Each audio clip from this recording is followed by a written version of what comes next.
pas comme si j'avais plus de temps.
Bonjour à tous, bienvenue à ce Let's Talk About IT. Aujourd'hui, on va vous parler de cyber. Donc, on a renommé ce talk Let's Talk About Cyber.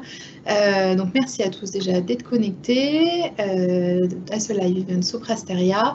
On va commencer par se présenter tous les trois et puis après, on va rentrer dans le sujet qui va nous intéresser aujourd'hui, à savoir Log4j et Log4Shell, et on va échanger sur le sujet de cette librairie open source qui a eu un retentissement mondial en termes de cyber.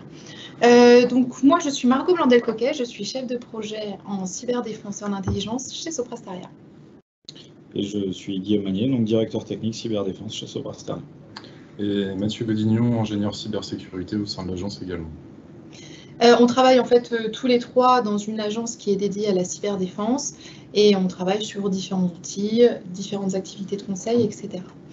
Aujourd'hui, on va vous donc parler de la librairie open source Log4j et de l'incident Log4Shell qui a suivi suite à une exploitation de vulnérabilité.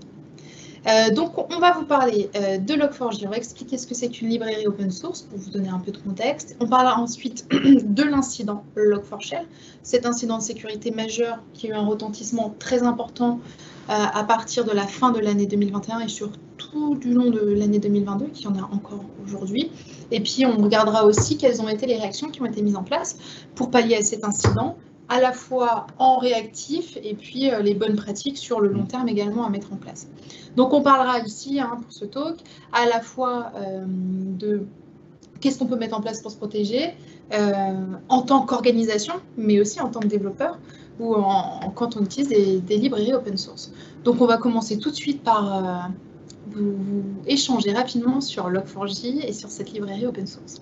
Donc, ce qu'il faut avoir en visu pour commencer, c'est que Log4j, la première version de cette librairie, elle a été publiée en 2001. Donc, on se rend compte que c'est quand même un produit, une librairie qui a quand même plus d'une vingtaine d'années potentiellement. Elle est publiée, elle est liée à Apache. Donc, Apache, c'est une association. Alors, Apache Software Foundation, c'est le fondateur du projet et c'est une association qui est à but non lucratif, qui a été créée en 1999 aux États-Unis. Donc, cette librairie, elle est liée à cette fondation qui est la plus grande fondation open source aujourd'hui qui existe au niveau mondial. Ce qui est important à garder à l'esprit, c'est que là, on va le voir tout de suite, on parle de l'open source et c'est associé ici potentiellement au territoire américain. Mais on va le voir dans quelques instants.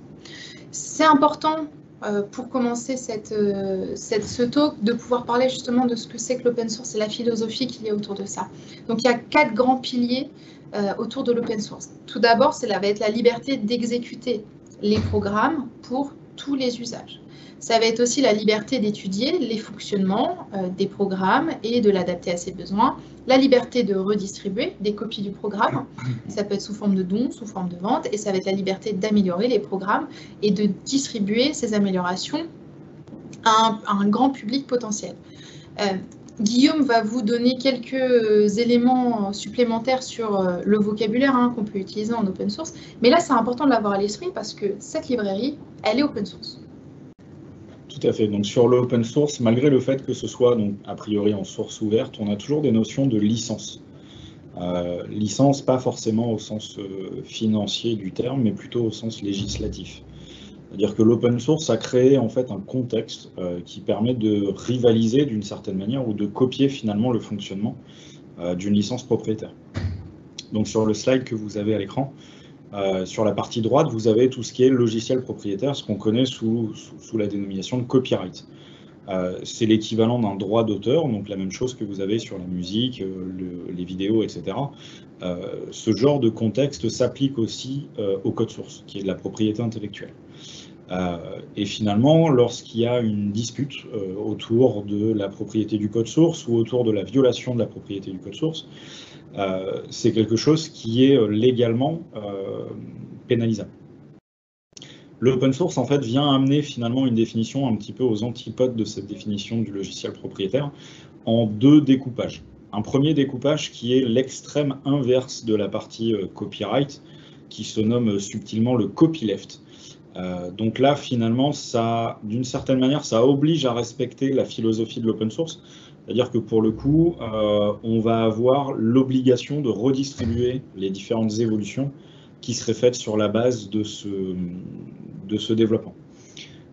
C'est une redistribution qui est vraiment considérée comme forte. C'est-à-dire que les mêmes règles de fermeture s'appliquent à l'ouverture de l'open source pour la partie copyleft. En exemple de copyleft très très fort, vous avez tout ce qui est les licences GPL. GPL, par exemple, c'est les licences équivalentes qui sont utilisées sur Debian. Il y a aussi AGPL, etc. Mais on ne rentrera pas dans les détails, ça pourrait faire l'objet d'un talk dédié.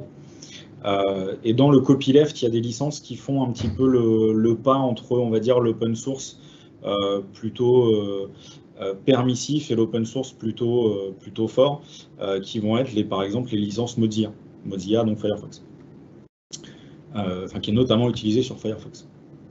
Donc là, on est plutôt sur du bon sens. C'est-à-dire, la licence est prévue comme ça, mais finalement, il n'y a pas tellement de pouvoir et de volonté répressive sur le fait de sortir d'un cadre ou d'un autre. On est vraiment dans le cœur de l'open source très libre, tel qu'on l'entend dans sa dénomination sémantique. Et là, par exemple, on a les licences Apache 2.0 ou la licence MIT, typiquement, qui vont être utilisées. On peut passer au slide suivant. Ok, et nous, dans notre cas, aujourd'hui, qui nous intéresse? Dans notre cas, c'est une licence Apache. Donc on est sur la partie du milieu, donc le logiciel en source ouverte, mais relativement permissif, voire très permissif. Et c'est ce qui va nous intéresser aujourd'hui aussi sur cette finalement librairie qui a un mode de licence assez permissif et qui a été utilisée de manière très importante globalement au niveau mondial. Donc Log4j, c'est une librairie qui permet et un framework de gestion des traces. Donc on va parler de logs, donc elle va nous permettre d'identifier des logs, des événements qui vont avoir lieu sur l'outil qu'on va développer.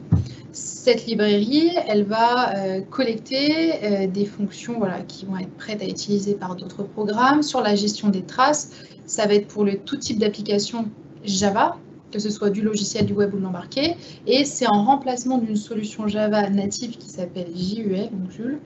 Et cette première version a été, comme je l'ai dit tout à l'heure, publiée en 2001. Ce qui est intéressant ici, c'est de voir qu'il y a eu deux versions majeures en fait, depuis 2001. Première version, une deuxième, et que la deuxième version majeure, c'est celle qui va principalement être concernée par ces vulnérabilités finalement, elle a eu 129 versions mineures. Ça veut dire que c'est une librairie open source qui est active, pour lequel il y a une communauté qui va venir développer et améliorer potentiellement cette librairie. Ce qui est important à avoir à l'esprit également, c'est que c'est une librairie qui a été très populaire. Elle a été largement diffusée parce que avoir des logs sur un outil, sur son système d'information, ça fait partie des bonnes pratiques de développement. Ça fait partie de ce qu'il faut mettre en place pour identifier potentiellement un éventuel incident cyber, par exemple. Elle a été téléchargée plus de 28 millions de fois en 4 mois entre août 2021 et novembre 2021. L'incident, c'est début décembre 2021. Juste pour vous montrer, le large éventail de diffusion qu'a eu cette librairie. Elle est aussi utilisée dans un grand nombre de dépôts, ou des dépôts qui sont également très populaires, utilisés de manière importante par les développeurs. En version 2, à titre d'exemple, en 2022, Log4j, c'était le 55e projet le plus utilisé sur le dépôt Maven. Et il était utilisé dans presque 8000 autres projets du même dépôt. Ça veut dire quoi? Ça veut dire que, évidemment, elle est largement accessible et qu'en plus, elle est largement déjà utilisée. Ça veut dire qu'on a un sujet ici de dépendance. Cette librairie, elle a été utilisée dans d'autres produits open source qui eux-mêmes sont utilisés, open source ou non d'ailleurs, mais ici dans des produits potentiellement open source. C'est la logique de l'open source. Tout à fait. Et donc du coup, ça montre le potentiel énorme d'utilisation de cette librairie, et parfois sur des produits dont on ne connaît même pas. En fait, on n'est pas au courant que elles ont ces sujets-là. Donc c'est important d'avoir également à l'esprit que la librairie seule est vulnérable. La librairie utilisée dans des produits et en dépendance fait que le produit qui utilise cette librairie est vulnérable également. Et en fait, on a retrouvé aujourd'hui, on a parlé, c'est Log4j, mais il y a aussi, il y a eu un incident qui s'appelle Spring4Shell qui ressemble à ce sujet-là et qui date du début de l'année 2022, mars 2022. Log4j, librairie open source, ici, ça équivaut à s'il n'y a pas de politique de sécurité légale, obligatoire, pour la librairie. Ça veut dire que la communauté qui va développer cette librairie n'est pas légalement responsable de faire des patchs, de faire des correctifs de mise à jour, d'aller chercher les vulnérabilités potentielles qu'il pourrait y avoir ou les failles de sécurité potentielles qu'il pourrait y avoir sur cette librairie. Sur GitHub, là, pour vous montrer un peu aussi, on parle de 12 000 commits, donc une communauté assez active.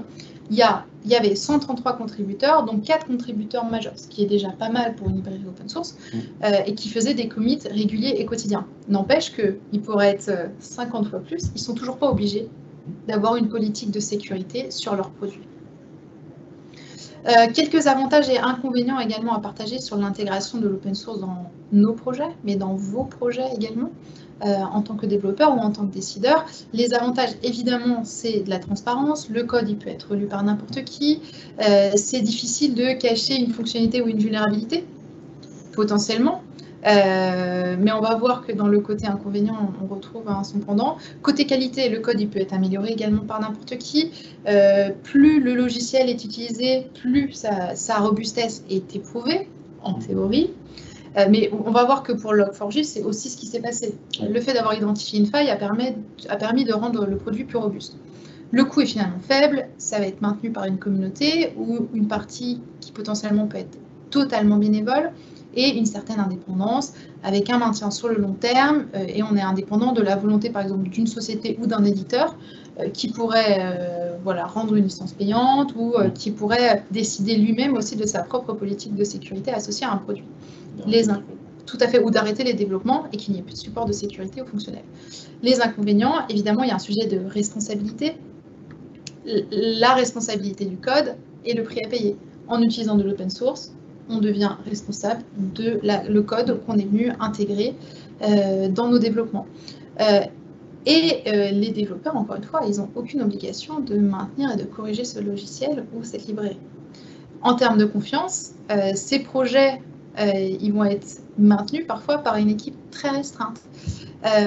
Et en fait, on ne connaît pas le temps qui va être accordé et l'énergie qui va être accordée sur le logiciel. Donc ça, même si la communauté est active, on ne sait pas le temps qu'ils vont passer à faire ça. Et finalement, on ne sait pas encore mesurer 100% le sérieux qui va être mis sur ces sujets-là. Donc il y a une vulnérabilité, c'est important de patcher vite. Tout à fait. Et de savoir être réactif. La gestion des dépendances, je l'ai abordé il y a quelques minutes.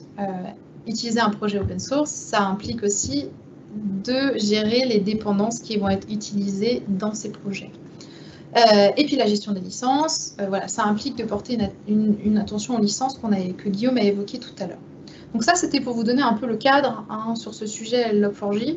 Et maintenant, on va rentrer sur ce qui va nous intéresser le plus aujourd'hui, c'est l'incident et comment est-ce qu'on est passé de cette librairie à un incident de sécurité majeur et mondialisé. Log4Shell, c'est le nom de la vulnérabilité de Log4j. Donc il y a eu un numéro de CVE, donc CVE qui est un annuaire qui recense les vulnérabilités qui ont été découvertes. Donc on peut voir notamment sur celle-là qu'elle a été découverte en 2021 et qu'elle porte l'identifiant 44228.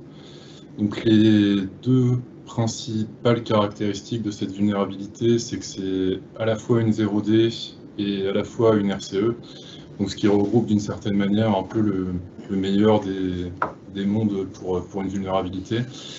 Le donc, pire, oui, voilà, le pire d'un point de vue attaqué, le meilleur d'un point de vue attaquant. C'est ça. Donc une 0D, donc c'est une vulnérabilité qui est exploitée avant même qu'un patch ne soit disponible, voire même avant même que l'éditeur ait conscience qu'il soit impacté par cette vulnérabilité. Donc il y a eu plusieurs 0D qui ont pour la plupart beaucoup fait parler d'elles. Donc on retrouve Zerologon, Heartbleed ou Spring4Shell dont on a parlé tout à l'heure. Et du coup aussi une faille RCE qui est la faille la plus critique qui puisse exister. Donc c'est une faille qui consiste en le fait d'exécuter du code à distance sur une machine. Donc à partir du moment où on a un service qui est exposé ou un service qui possède un composant qui est vulnérable, on est en capacité donc de venir, si on a un accès au travers du réseau, d'exécuter le code que l'on souhaite au niveau des droits en tout cas du service en question. Et ensuite, donc, on a eu une criticité maximale d'un point de vue du score CVSS, donc, qui est un système de scoring de vulnérabilité. Donc celle-ci a reçu un score de 10 sur 10, donc, ce qui est souvent le cas pour les failles RCE, étant donné que c'est les plus critiques. Et à savoir que le score CVSS, en fait, c'est un moyen de tous parler le même langage entre personnes qui font de la cyber ou non. Ça permet de se partager ça. C'est un score international, une norme internationale, et ici 10 sur 10. On est sur la note maximale. Et c'est surtout un calcul qui est objectif, en fait. Ce n'est pas une vulnérabilité qui est considérée comme critique par quelqu'un. Le scoring et la méthode de calcul en fonction d'un certain nombre de paramètres autour de la vulnérabilité donnent un score automatique de 10 sur 10. C'est important. Et donc forcément, les caractéristiques qu'on vient de voir ont amené à énormément d'impact. Donc on recense quasiment 1 million d'attaques 3 jours après la divulgation publique. Donc sachant que cette analyse-là est faite par notamment Cloudflare ou d'autres acteurs qui inspectent ce type de choses, mais il y en a certainement plus que ça. 3 milliards de machines vulnérables également, 350 logiciels vulnérables. Donc les 350 logiciels vulnérables qui comportent le composant Log4j. Donc ce qu'il faut savoir à travers ça, c'est qu'il faut d'abord que Log4j se rende compte de la vulnérabilité, patche cette vulnérabilité-là, et qu'ensuite les éditeurs derrière récupèrent ce patch pour ensuite eux-mêmes à leur tour patcher leur logiciel. Donc ce qui amène à des délais qui sont plus ou moins importants, et sachant que les éditeurs doivent aussi être au courant du coup de la vulnérabilité en question. Ce qui vous montre la surface d'attaque et les potentielles attaques.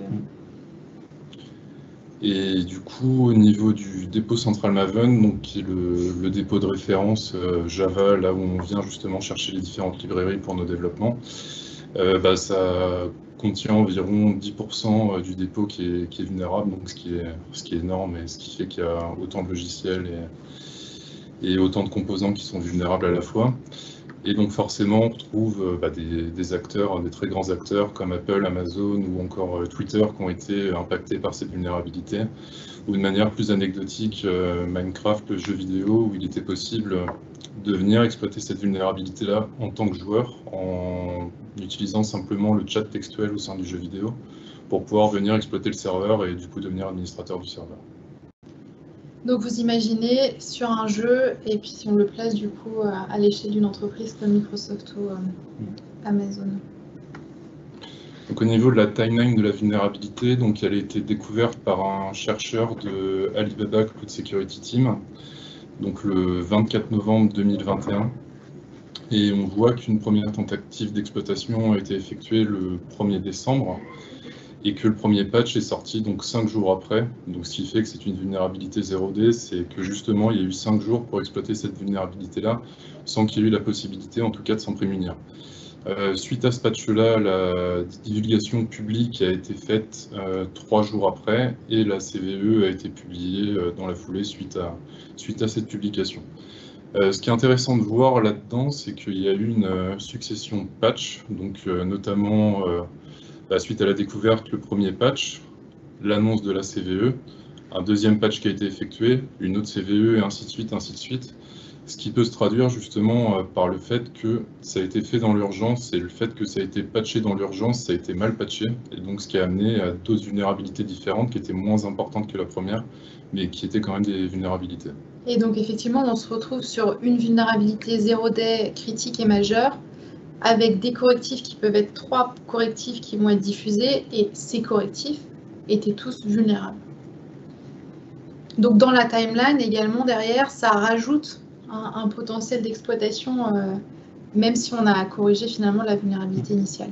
Et il faut imaginer qu'à chaque fois qu'on patch, tous les éditeurs qui embarquent cette vulnérabilité-là vont aussi avoir un processus de patch. Donc on leur dit à chaque fois, une semaine plus tard, il y aura un autre patch, etc., etc. Ça déclenche, ça a des réactions en chaîne derrière. Tout à fait.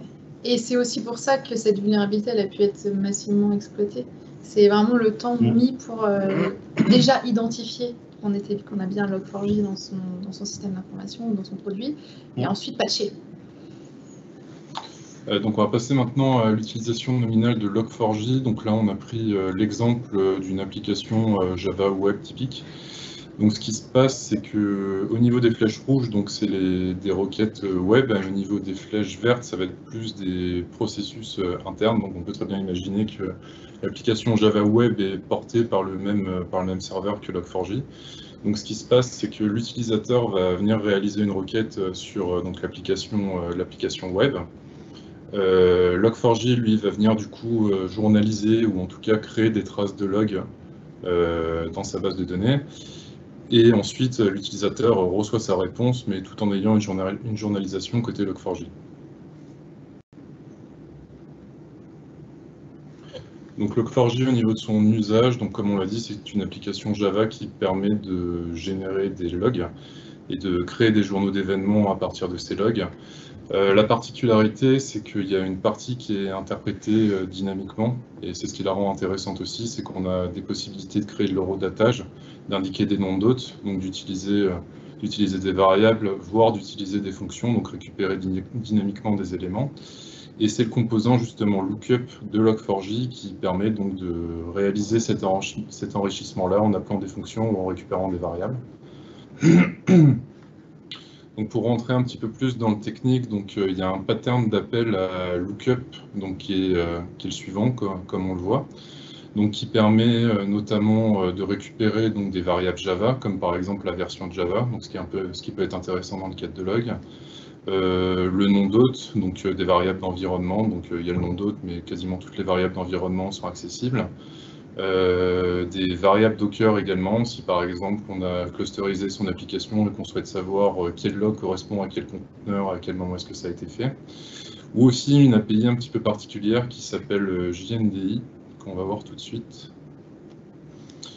Donc c'est justement de là que provient la vulnérabilité donc Log4Shell. Donc JNDI, c'est une API qui permet de réaliser des requêtes à des annuaires ou à des services de nommage. Donc dans les plus connus, on retrouve DNS ou LDAP. Et à partir de ça, on peut réaliser diverses actions, donc notamment l'exécution de code, donc directement en récupérant des classes Java à partir d'un LDAP qui vont du coup être exécutés sur le serveur directement. Ou alors de l'exfiltration d'informations en utilisant par exemple un sous-nom de domaine. Si par exemple on possède un nom de domaine, on peut du coup faire des requêtes de sous-nom de domaine et ce sous-nom de domaine-là peut être la valeur qu'on souhaite exfiltrer. Derrière, le serveur DNS va du coup recevoir cette valeur-là, donc il n'arrivera pas à les résoudre, mais en tout cas, il y aura une exfiltration qui sera faite. Donc un schéma typique d'exploitation de cette vulnérabilité-là. Donc on retrouve deux parties, donc un attaquant, donc l'attaquant qui a son propre poste, mais l'attaquant qui a aussi un serveur LDAP. Et une autre partie, donc avec l'application Java et toujours le moteur Log4j qu'on retrouve.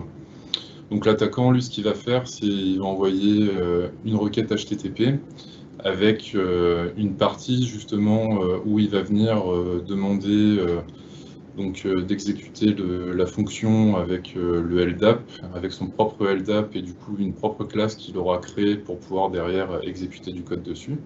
Donc l'application Java, ce qu'elle fait, c'est qu'elle va envoyer les logs à Log4j. Log4j, lui, du coup, va venir interpréter ça. Il va réaliser la requête LDAP à destination du serveur LDAP de l'attaquant. L'attaquant, lui, du coup, va lui répondre avec la classe Java, avec du code malicieux qui va permettre de réaliser un reverse shell. Et du coup, Log4j, lui, va exécuter un reverse shell. Donc un reverse shell, c'est comme un shell, donc c'est une interface qui permet l'exploitation d'un système. Et un reverse shell, c'est la même chose, sauf que c'est fait de manière illégitime et inversée. Donc l'attaquant, du coup, à partir de ce moment-là, avec une simple requête HTTP, donc, qui peut être contenue dans différents champs d'une requête HTTP en fonction de ce qui est journalisé par Log4j, il va récupérer du coup un accès direct au système. Donc finalement, une porte d'entrée plutôt simple à exploiter. C'est plutôt simple, oui. Et après, c'est la première étape derrière pour aller réaliser une attaque potentiellement d'ampleur sur le produit système d'information. C'est ça. Donc c'est justement ce qu'on va voir. Donc ce qui fait que c'est une vulnérabilité aussi marquante, c'est à la fois déjà son niveau de criticité. Et son niveau de criticité, du coup, amène à des conséquences importantes et il est quasiment possible de tout faire. Donc on peut se placer du point de vue de différents acteurs malveillants. Donc on peut prendre par exemple une entreprise qui souhaite faire de l'espionnage industriel. Donc elle a la possibilité de réaliser par exemple l'exfiltration de données. On peut se placer d'un groupe qui fait de l'activisme, donc qui peut vouloir venir faire du sabotage pour rendre inopérant un système ou venir faire du défacement pour provoquer une atteinte à l'image. On a aussi les cybercriminels qui peuvent avoir de l'intérêt à l'exploiter, notamment en déposant des ransomware qui sont plutôt à la mode en ce moment. On peut aussi, dans le cadre d'un acteur qui pourrait être potentiellement indécis et qui n'a pas non plus trouvé la manière d'exploiter la vulnérabilité, en tout cas pour atteindre un but, il peut simplement déposer une backdoor, sachant qu'une backdoor, malgré le fait qu'on patche ensuite le système, la backdoor sera toujours présente, donc même si la vulnérabilité n'est plus présente, à partir du moment où la backdoor est déposée, l'acteur aura toujours accès. Ou on peut voir aussi dans des attaques un petit peu plus complexes, essayer de faire des rebonds dans un second temps, notamment pour essayer d'atteindre le système d'information un petit peu plus interne, un petit peu plus privé de l'entreprise, peut-être rebondir sur le même type de vulnérabilité, ou peut-être rebondir sur une autre vulnérabilité et atteindre des systèmes un petit peu plus critiques que ceux qui sont exposés. Et du coup, Guillaume va nous parler des réactions face à... Qu'est-ce qui a été mis en place? C'est ça. C'est ça. Donc il y a finalement une démarche de réaction qui est assez classique. Malgré le fait qu'on soit sur de l'open source, c'est un problème qui est plutôt complexe en apparence. C'est surtout la première étape finalement qui va pas mal changer dans la philosophie et dans l'approche. C'est capital parce que cette première étape d'inventorisation, c'est possible ça, des solutions vulnérables va prendre du temps et surtout on espère aussi que tout le monde joue le jeu. Statistiquement, tout le monde ne jouera pas le jeu. Il va y avoir des acteurs qui vont forcément essayer de passer ça sous le tapis, etc. etc. Mais du coup, ça prend du temps de savoir déjà qui est vulnérable avant de pouvoir informer les différents clients. Donc là, on est vraiment dans un prisme plutôt éditeur de solutions sur cette slide. Donc on va, dans un second temps, informer nos différents clients. C'est-à-dire, dans mon produit Intel, parce que mon application, j'avais besoin d'avoir des journaux, etc. J'ai intégré Log4j, c'était plus simple. Donc, je vais être obligé de créer une vulnérabilité aussi interne qui est liée à Log4j et d'en informer l'ensemble de mes différents clients. Ça permet aussi de rassurer et de dire OK, on est vulnérable. D'une certaine manière, c'est pas vous inquiétez pas, mais en tout cas, on gère, on est sur l'affaire. Et puis ça veut dire aussi que l'éditeur qui va faire son correctif par rapport à Log4j, et le client derrière, il va devoir faire une montée de version également. Tout à fait. Et ça s'anticipe, ça se prépare. Effectivement, ça ne se fait pas comme ça. Et donc derrière, côté éditeur, si on revient du coup de l'autre côté de la barrière pour être éditeur, c'est finalement faire monter la version de Log4j. On l'a vu juste avant avec Mathieu, quand on patch en 1 fois, 2 fois, 3 fois, 4 fois, 5 fois, et que ça dure 3 mois, il faut se dire que côté éditeur, en miroir, on a le même type de processus. C'est-à-dire qu'il faut patcher 1 fois, 2, 3 fois, 4 fois, 5 fois. C'est pas tellement écrit dans le slide, mais c'est plutôt intéressant. Faut vous imaginer aussi dans les chaussures d'un client. Quand on vous dit, bon, il y a une vulnérabilité, pour un client qui n'est pas forcément habitué à ce genre de choses, il aura tendance à prendre peur. Et on va lui dire finalement une première fois, bon, bah, c'est bon, c'est réglé, vous mettez à jour, on n'en parle plus, il n'y a plus de problème. Puis on revient vers lui 2 mois après, puis on lui dit, ah, en fait, au fait, on avait patché, mais c'était pas bon, il faut repatcher. Puis on lui redit la même chose 2 semaines après, puis on recommence, etc. Donc c'est aussi ce qui fait finalement que cette vulnérabilité était vraiment particulière et qu'on fait ce talk aussi aujourd'hui. Et donc dans la dernière étape donc, de ce slide, d'un point de vue réactif, bah, c'est tout ce qui va être communication, donc c'est plus ou moins ce que j'ai essayé d'expliquer, sur la nouvelle version du produit, le fait que ça répond effectivement à un certain nombre de choses, notamment c'est censé patcher la vulnérabilité qui avait fait pas mal de buzz l'année dernière. Voilà, l'histoire vraiment de rassurer et faire comprendre à ces différents clients que la situation est sous contrôle. Après, ça reste de l'open source, donc finalement, on n'est pas... C'est difficile de donner une date d'atterrissage, de donner des informations sur la qualité du patch, etc., puisque finalement, ce n'est pas dépendant des éditeurs. Pas directement, en tout cas. On passe à la slide suivante. Alors, en bonus, donc ça fait partie d'une deuxième version du talk qu'on vous présente aujourd'hui. En bonus, donc cette vulnérabilité-là a été tellement importante, en tout cas aux États-Unis, ça a fait vraiment beaucoup de bruit, qu'il y a eu un certain nombre d'initiatives qui ont été lancées, en tout cas de réflexions qui ont été lancées et qui vont normalement donner lieu à des plans concrets d'action. Le premier, c'est un plan de support à l'industrie open source. Donc, si on vous diffuse les planches, vous pourrez retrouver les différentes informations, mais qui vise en fait à sanctuariser un certain nombre de bonnes pratiques au sein de la communauté open source, notamment pour éviter, pour endiguer, pour ralentir la capacité des développeurs à créer des vulnérabilités. C'est-à-dire que les vulnérabilités, ça n'est ni plus ni moins qu'une erreur de développement. Les 10 bonnes pratiques visent à réduire finalement soit l'impact, soit la fréquence d'erreurs dans le développement de librairies open source. Et en septembre 2022, donc bien après la vulnérabilité de Log4j, le Sénat américain a étudié le Securing Open Source Software Act, qui en fait vise à mettre en place l'ensemble de ces 10 bonnes pratiques, mais aussi, alors c'est pas écrit là parce que c'est encore un peu flou, mais aussi potentiellement à définir un ensemble d'acteurs du monde de l'open source considérés comme étant critiques d'un point de vue mondial, humanitaire. Un exemple concret, Linux. Demain, s'il n'y a plus personne qui développe sur le noyau Linux, ça risque d'être un petit peu embêtant. Et finalement, à les accompagner, les financer et s'assurer d'une certaine pérennité dans le temps de ces sujets open source. Je propose de passer à la slide suivante. Et enfin, donc on a une notion vraiment de dépendance à grande échelle. On en a parlé, ça apparaît pas mal en filigrane, mais finalement on a un effet boule de neige sur l'open source. C'est-à-dire qu'aujourd'hui, ça fait partie des usages courants pour un certain nombre d'entreprises, pour un certain nombre de particuliers, de se tourner vers l'open source quand on a besoin de quelque chose, de manière générale. Ça peut être, on va dire, un grand éditeur de solutions. Il y en a beaucoup qui intègrent énormément de librairies open source, mais ça peut être aussi du particulier ou de la PME, etc. Et finalement, ce qu'on se rend compte, et cette vulnérabilité-là est intéressante parce qu'elle permet vraiment de mettre le doigt sur le fait qu'on ne maîtrise pas, on n'a pas une bonne maîtrise de notre utilisation de l'open source.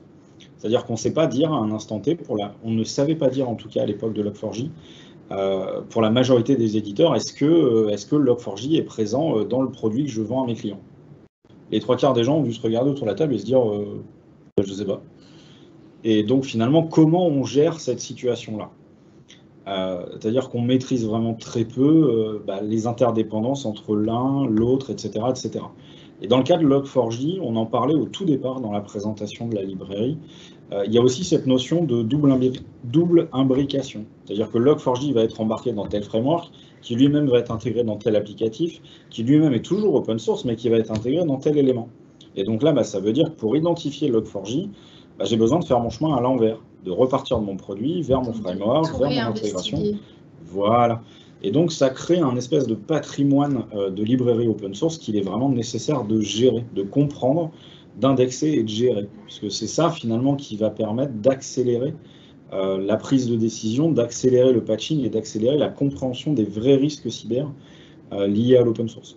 Et donc, ça veut dire que quand on va utiliser une librairie, ben, en fait, il faut qu'on se mette aussi en tant que développeur ou décideur également dans le prisme que ben, on a besoin de maîtriser chacun des outils qu'on va utiliser pour développer nos sujets. Et là, on l'a mis dans la slide, mais là, Guillaume vous disait qu'effectivement, il y a un effet boule de neige d'imbrication. Juste Log4j a plus de 100 dépendances. Oui. Qui a même est intégré dans plusieurs milliers de solutions qui a même son... Donc, il y a un vrai sujet de maîtrise ou au moins d'avoir à l'esprit que en utilisant tel ou tel produit, il faut aussi se renseigner sur les dépendances. Et les dépendances, il faut les connaître ou les identifier à défaut de savoir exactement si elles sont vulnérables ou pas. Donc, inventorier, c'est important sur cette thématique-là. Donc, sur la partie gestion des dépendances, donc là, on a différentes, on va dire, différents grands axes pour commencer à formaliser finalement cette gestion. On a un premier axe, on en parlait au tout départ dans la première section, tout ce qui va être juridique. C'est-à-dire l'open source, j'en ai déjà parlé, c'est pas juste de dire le code est ouvert donc j'en fais ce que je veux. C'est un peu raccourci. Dans la majorité des cas, l'open source est relativement permissif, mais il y a quand même des cas où on a aussi des obligations, notamment dans le cadre du copyleft. C'est des choses qu'il va falloir tracer, surveiller, etc. Vous êtes attaquable en tant que développeur, en tant que société qui vend des produits qui contiennent des codes sources copyleft, vous êtes attaquable en justice. Le contrat de l'open source est fait comme ça. En tout cas pour la partie vraiment copyleft. Tout ce qui va être patch management, finalement, aujourd'hui dans un gros projet de dev, il est nécessaire de tracer l'ensemble de ces dépendances, l'ensemble de ces librairies, mais à plusieurs niveaux. C'est-à-dire, j'embarque par exemple mon framework avec Log4j, j'ai besoin de tracer la version de mon framework, j'ai aussi besoin de tracer la version de Log4j. Chose qui est relativement peu faite, en tout cas à la date du sliding. Le troisième, c'est aussi d'être capable de superviser son code et d'être capable de l'auditer. Donc on a des outils qui, par exemple, de manière très statique, permettent de détecter un ensemble de comportements qui peuvent être vecteurs de vulnérabilité dans le cadre du développement. Et on a besoin finalement d'intégrer ces outils dans la chaîne d'intégration continue, dans la CI/CD. Et dernier sujet, le MCS, peut-être que je te laisse en parler. Donc en fait, Guillaume me regarde parce que je suis chef de projet sur un projet de maintien en conditions de sécurité. L'idée, quand on parle de maîtrise et en fait de savoir où on va dans ces développements-là, c'est aussi d'être informé sur les vulnérabilités qui vont être découvertes sur l'ensemble des dépendances qui vont être utilisées dans les projets et dans le développement qu'on va réaliser en fait au quotidien.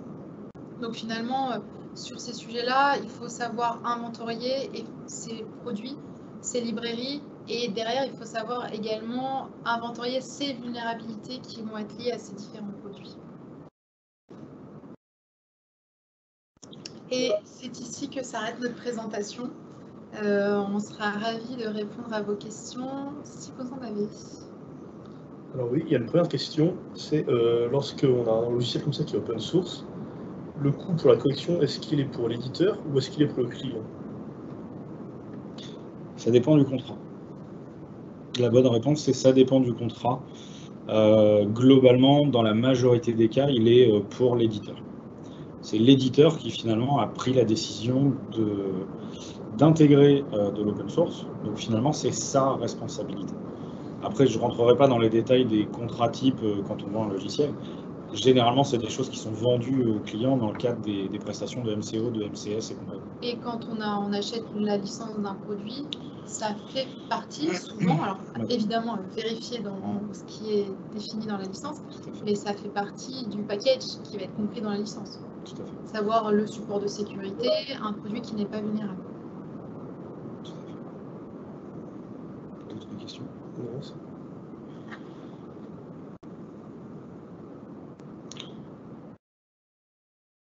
Est-ce qu'on a d'autres questions?